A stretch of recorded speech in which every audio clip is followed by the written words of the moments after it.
안녕하세요. 뻔뻔한 복덕바입니다. 구독과 좋아요, 알림 설정, 회원가입 부탁드리겠습니다. 이번 주 서울 전세가가 정말 심상치가 않습니다. 매매가는 보합세로 분위기 반전을 시도하려는 듯한 모습도 보이는데, 이건 뭐 어디까지나 지금까지의 하락 파괴력이 응축되는 시점에 와 있어서 어떻게 보면 보합세가 그냥 뭐 보합세가 아니라 보다 획기적인 변화 지점에서 잠시 머물러 있는 건데, 2, 3주 후면 그 마각이 서서히 드러날 것으로 보이고, 일단 전세가, 서울 핵심 지역에서의 실거래 하락세는 지표도 지금 주저앉고 있는 상황을 보여주고 있는데, 강남권 위주로 가격이 쭉쭉 빠지고 있죠. 일주일 단위를 끊어봐도 그냥 서초구 일색이라고 말해도 좋을 정도로 엄청난 변동성 보이고 있습니다. 반포자리를 보면 탑을 찍었는데 고점 22억 대비 7억의 거래가 떴어요. 무려 14억 정도가 하락하는 전세거래. 퍼센테이지를 따지자면 64% 정도가 떨어지는 아주 급격한 하락세 보이고 있습니다. 그리고 아크로 리버파크, 반포 쪽 대장단지 아닙니까? 이렇게 반포 쪽 아파트들이 급격한 하락세 보이고 있는데 고점 18억 대비 6억의 거래가 나왔습니다. 24평, 주로 소형 평수인데도 이런 거래가 나온다는 것이 상당히 전세가가 위축되어 있는 것을 보이고 있다는 얘기죠. 대부분 아크로 리버파크 24평에서 10억이 넘는 하락세를 찍고 있다는 건 그만큼 회전율이 좋은 평수에서 전세 거래가 이렇게 하락세가 두드러지게 나온다는 건 이거 매매가에서도 뭐 상당 부분 영향을 미칠 수 있는 부분이 커서 향후 집값은 엄청난 변동성을 겪을 가능성 그 어느 때보다도 높다는 것을 보여주는 일종의 시그널이죠. 이건 일종의 수학 공식과 같은 그림을 그대로 보여주는 건데, 전세가 하락, 이렇게 되면 갭2가 당연히 폭망할 수밖에 없죠.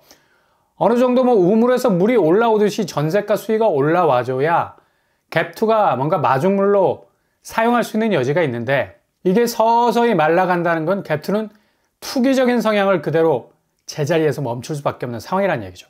전세가가 내려가는 마당에 무슨 수로 작은 면에서 지금 같은 뭐 고금리에 버틸 수가 있겠습니까? 대출은 거의 뭐 갭2가 살아남지 못할 정도로 쪼여지고 있어서 서울 쪽 갭2는 뭐 거의 힘들다고 보면 되고요. 당연히 이렇게 들쑤시고 다니는 갭2가 감소하게 되면 매매가는 지금도 하락 추세가 뚜렷한데 더욱 시동을 확실하게 걸게 될 거고, 올해 집값은 여지없이 뭐 오래 기다릴 것도 없죠. 변동성이 엄청나게 큽니다. 그냥 그 궤적이 전문가들 예상치 범위를 훨씬 뛰어넘어가게 될 겁니다. 한국은행이 지스코어 지수라 해서 가격 대비 소득 비율, 가격 대비 임대료 비율 등등 주택 관련 대출 금리를 평균해서 나타내는 집값 추이 발표를 했는데, 확실히 2022년 2분기부터 집값이 심상치 않은 하락세로 돌아선 걸 볼 수가 있죠. 이게 거의 작년 상반기 고점을 찍고 하반기 저점을 향해 가는 분기점이었습니다. 이를 계기로 해서 하반기는 주택가격 수준이 확실히 빠지는 포인트 찍게 됐고요. 정말 하반기는 2차 하락이라는 뭐 이름이 붙을 정도로 거래량 감소로 이어지는 매매가 하락세가 두드러지게 나타났고, 올해 들어서 이런 궤적이 그대로 이어지고 있다는 얘기죠. 장기 평균 대비 고평가군보다는 장기 평균 대비 저평가되는 모습을 고스란히 보여주는 이 그래프상의 모습을 그대로 재현해주고 있는 건데, 올해 디스코어 지수는 더욱 하락할 가능성이 높다. 그러니 지금 서울 전세가가 특히 강남을 중심으로 한 주간 단위를 살펴봐도 뚝뚝 떨어지는 추세가 나올 수밖에 없다는 얘기죠. 이렇게 강남이 전세가의 파괴적인 하락 면모를 보인다는 건 다시 서울 전역의 매매가가 흔들리게 될 전조현상인데, 지진 생각하면 아주 쉽죠. 전조현상 뚜렷합니다. 지진은 갑자기 들이닥치기도 하지만 여러 가지 시그널을 먼저 보내죠. 생태계를 통해서 일종의 경고 메시지를 보내는 건데, 부동산도 생물이라 이렇게 전세가에서 진폭이 상당 부분 이 지진계의 그래프를 연상시키듯이 굵게 떨어지는 진폭을 보이는 건 향후 매매가가 엄청난 진폭으로, 다시 지금은 뭐 보합세에 약간 머물러 있어서 이걸 뭐 부동산 반등으로 보는 착각을 일으킬 수도 있는 건데 아닙니다. 4월, 5월 들어서면서 아주 큰 방점을 꽝꽝 찍을 가능성 많다는 얘기예요. 지금 서울 매물만 8만 건이 넘어가고 있는데 오늘도 뭐 여전히 8만 선상에서 붙어 있어요. 짙어지는 관망세로 완전히 굳히기에 들어간 건데, 이 상황에서 무슨 수요의 움직임이 달라질 것으로 기대를 할 수 있겠습니까? 일부 다주택자들이 그냥 그렇게 하던 대로 꾸준한 매집을 위한 투기성, 집 주워가기만 계속될 뿐이고 지금 뭐 움직였다가는 그냥 다 죽을 수 있다는 위기감이 수요층에 엄청나게 자리를 잡게 됐고 이건 동시에 뭐 엄청난 기회가 올 수 있다는 일종의 기대감으로도 쫙 깔려 있는 거죠.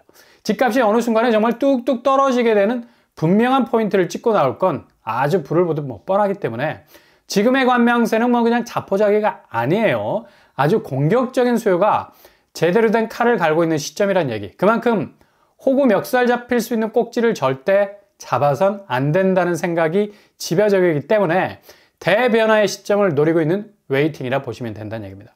그래서 웬만해선 지금 움직이는 지표가 미세하게 움직인다고 이걸 드릴로 파고 들어가는 어리석은 동선 절대 나오지 않을 겁니다. 게다가 전세가가 지금 엄청나게 떨어지고 있는데 일단 매매로 들어가기 전에 임대 시장에서의 전세가 하락은 굉장한 쉘터 역할을 하는 거고 아마 전세가 약세는 계속 지속이 될 것 같습니다. 그러면 그럴수록 매매 수요는 더욱 숨을 수 있게 되는 여지가 있는 거고 일단 기다려보자. 지금 기다리는 게 가장 공격적인 스탠스이기 때문에 서둘러 집을 사는 매수세보다 확실하게 여유라는 게 있는 승부처를 알고 있는 수요이기 때문에 거래량도 계속해서 떨어질 수밖에 없는 거죠. 이젠 금리와 상관없이 수요가 이렇게 말라가는 상황이라서 금리 변동이 집값을 자극할 만한 요소는 거의 없다라고 보면 되시겠습니다. 한국 부동산 시장은 특유의 메커니즘으로 지금 움직이고 있다고 보면 되죠. 아무리 미국 쪽에서 뭐 3번의 금리 인하 예고한다 해도 이것도 뭐 좀 웃기는 일이지. 작년에도 비슷한 시츄에이션. 올해부터 7번이 뭐 금리 인하가 있을 거라는 얘기들이 무성했었는데 자그마치 7번. 거의 뭐 제로 금리 가는 거 아닙니까? 라는 그런 생각이 들 정도로 근데 1년이 지났어요. 1년이. 금리는 뭐 1mm도 움직이질 않았고 지금 파월이 3번 정도 움직인다고 말하고 있는데 택도 없는 소리죠.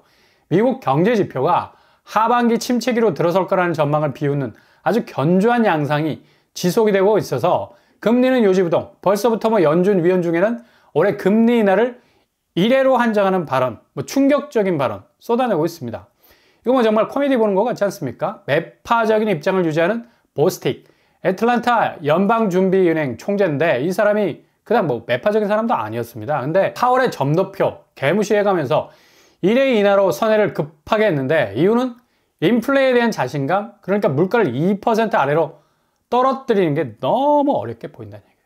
PCE, 개인 소비 지출 지표도 이번 주에 발표가 되는데 이 지표도 그리 장담하지 못할 것으로 보이고 아무튼 미국은 이제 그냥 자기들 시나리오대로 그냥 북치고 장구치고 하라고 그래요. 별세계죠. 다들 경제적인 상황이 안 좋은 뭐 글로벌 분위기인데 미국 뭐 킹달러 앞세워서 자국의 경제가 뭐 날로 좋아지니까 금리 인하 분위기가 제대로 잡히지 않는다는 거고 우리는 완전히 이런 미국 분위기와는 다른 위기를 마주대하고 있어서 이런 얘기들은 뭐 별 현실성이 없죠.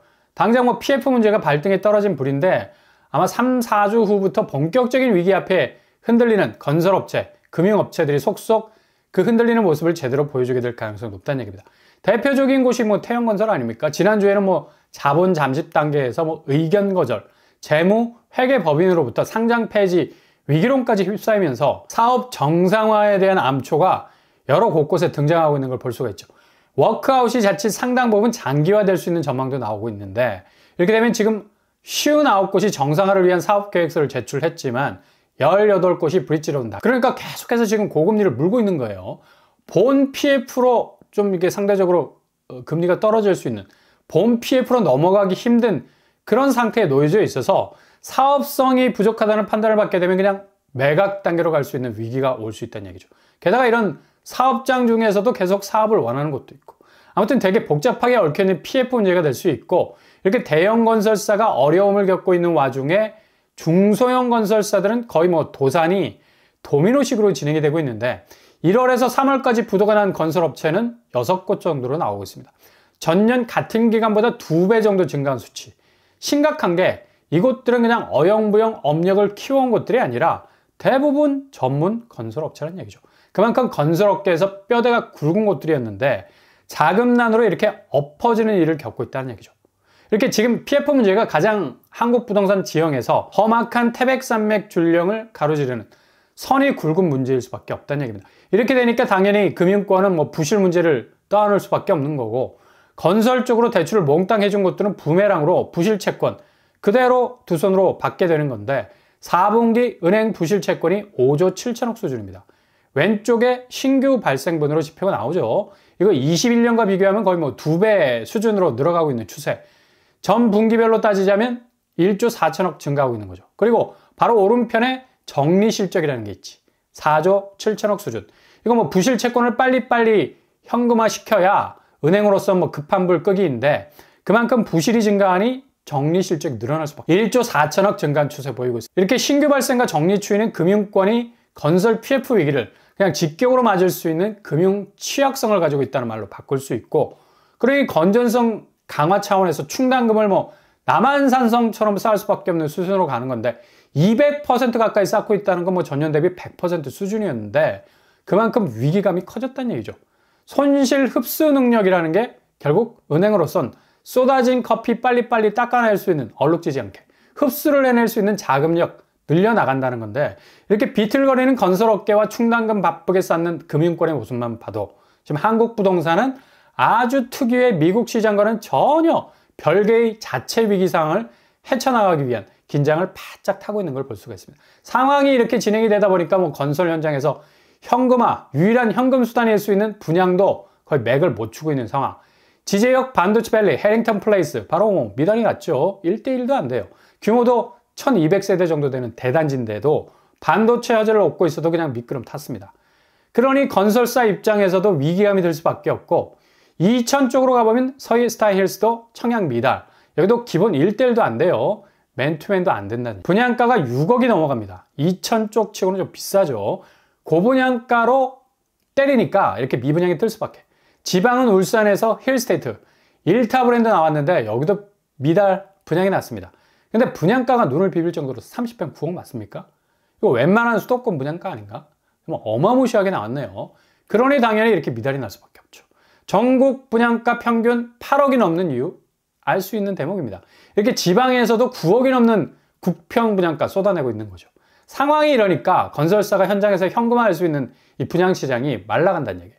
중소형 건설사는 족족 넘어질 수밖에 없는 위기, 대형 건설사는 현금 탄환로 버티는 거고, 결국 지금 서울 전세가가 다시 새로운 집값 하락의 진앙지가 된다는 건 다시 엄청나게 세게 튕겨져 나오는 집값 하락의 웨이브가 그냥 파도처럼 분양시장과 함께 밀려올 가능성 높다는 걸 여실히 보여주는 대목입니다.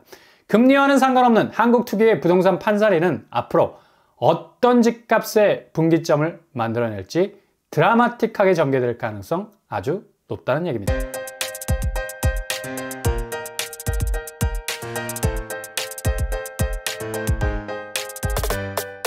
오늘의 부동산 캐리커처, 서울 집값이 다시 내부적인 균열 양상을 보이는 건 전세가 급락 현상, 앞으로 매매가가 급속도로 떨어질 가능성을 보여주는 전조현상이죠. 이미 국내 부동산은 대외 변수와는 관계없이 특수한 위기 상황에 놓여 있어서 자체적인 해결 없이는 집값 하락으로 갈 수밖에 없는 구간 속에 이미 와버렸습니다. 오늘도 응원합니다. 항상 여러분의 길이 꽃길만 되실 수 있기를 바랍니다. 이상 오빤바람 복덕방 마치겠습니다. 구독과 좋아요 부탁드립니다. 감사합니다.